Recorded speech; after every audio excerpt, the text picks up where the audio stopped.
Ma chiunque può imparare i muscle up. Il muscle up è il classico esercizio che tutti quelli che si allenano in palestra hanno provato a fare almeno una volta. Hai provato anche tu, lo so. Ma la domanda che mi pongo e vi pongo è: tutti possono apprendere il muscle up? A qualsiasi età e partendo da qualsiasi livello? Il muscle up è la salita di forza che da una trazione molto alta ci porta sopra la sbarra. È quell'esercizio che ci separa da essere una persona qualsiasi che si allena al parco all'essere ufficialmente un praticante di calisthenics. È quella specie di soglia che quando la superi passi un po' dall'altra parte delle capacità atletiche. Io alleno ormai da qualche anno e ho visto centinaia di casi diversi, sia dal vivo che online. E dal vivo ho visto persone partire da un livello bassissimo, arrivare poi a risultati eccezionali, soprattutto rispetto al livello di partenza. Ovviamente bisogna essere costanti negli anni e non per 2 o 3 mesi.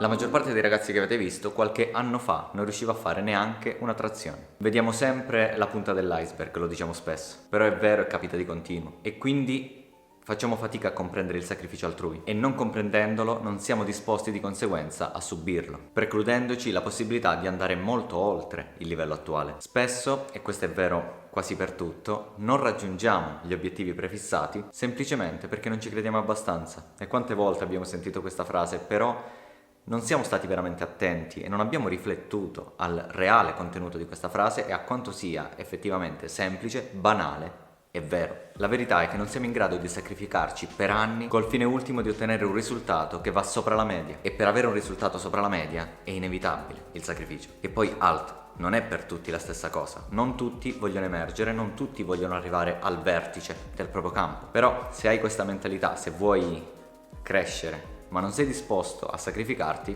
non vai da nessuna parte. Il sacrificio poi è spesso frainteso, è scambiato con l'autodistruzione, soprattutto in allenamento. Quando ad esempio si vede l'atleta stremato che vomita nel secchio, quello non va. Allenarsi significa stimolare il corpo per renderlo più forte, non generare processi infiammatori, strappi, distorsioni e chi più ne ha più ne metta. Il sacrificio è quel tipo di fatica che devi accogliere e fare tuo. Devi accettarlo e imparare ad usarlo a tuo vantaggio. Siamo il risultato delle nostre azioni, sempre e comunque, in positivo e in negativo. Se non facciamo nulla, rimaniamo nulla. Se esageriamo, rischiamo solo di danneggiarci, in ogni cambio. Il giusto mezzo, ognuno il suo. E chi non riesce a trovare il giusto mezzo perché è pigro o al contrario perché è megalomane, allo stesso identico modo non ottiene il risultato. Oppure ottiene risultati sporchi, un po' inutili, sempre che non si faccia male, che capita anche quello. Detto ciò, io credo che tutti possano arrivare ad imparare un movimento come il muscle up, salvo particolari patologie limitanti, spesso a danno della spalla. Per il resto è un'abilità secondo me raggiungibile davvero da chiunque, a qualsiasi età, certo,